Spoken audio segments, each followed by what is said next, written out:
alam ko prepared din si sir. Alam ko yon. Ramdam ko sir sa pagkakakurbata niya na yan. Okay, go ahead po. Unang-una sa lahat, nagpapasalamat ako sa mga nagsidalo ngayong gabi. Yung pamilya namin at ang pamilya ni Jamie ay naririto ngayon. Mga kaibigan niya na malalapit, kaibigan nila. Ang pamilya ko at ang pamilya Bejarano ay isa na ngayon. Wala na tayong iba-iba. Ano po? Kaya, ikasasakit ng bawat isa kung magkakaroon tayo ng mga hindi pagkakasunduan o pagkakairingan. Kaya, oo nga. Kaya sinasabi ko nga, wala. Kaya, iisa na nga lang tayo. Aaminin ko sa inyo, sa mga taong narito, sa lahat ng anak ko, kay Kevin ako ilag. Ano? Kasi ito yung nagbigay sa akin ng nervyos eh. Nasa tiyan pa lang siya ng mama niya. 2 weeks na eh. Ayaw pa lumabas. Ayaw may panganak ng February. No. Gusto niya. Ang gusto pala niya, lahat pala nakaplano sa kanya. Ang gusto niya lumabas sa araw ng birthday ng kanyang ina. Kaya magka-birthday sila mag-ina eh. Pero nervyos ako nun. Nervyos ako nun. Dahil akala ko may mangyayari masama sa mag-ina ko. 2 weeks ba naman? Kaya knock-out na ako sa ospital nun, kababantay sa kanya. Nang lumabas.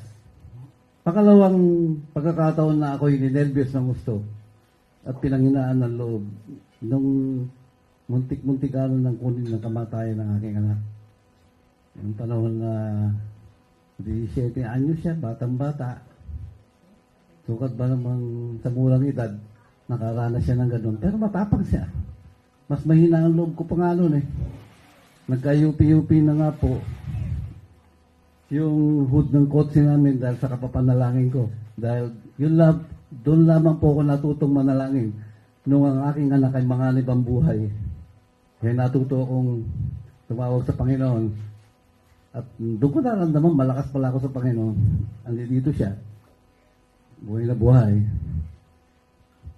At nagpapasalamat ako ngayon. Nakikita ko na sa mabuting kamay na siya ngayon. Hindi na ako ninenervyos. Dahil nagkaroon ako manugang na katulad ni Jem.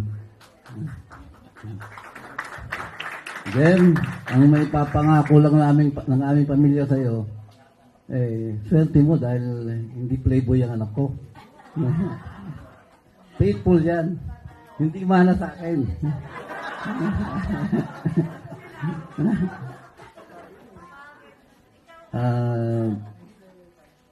Sana ang panatilihin niyo sa pamilya niyo, huwag niyo asahan ang inyong mga talino. Alam ko parehas kayo matalino eh.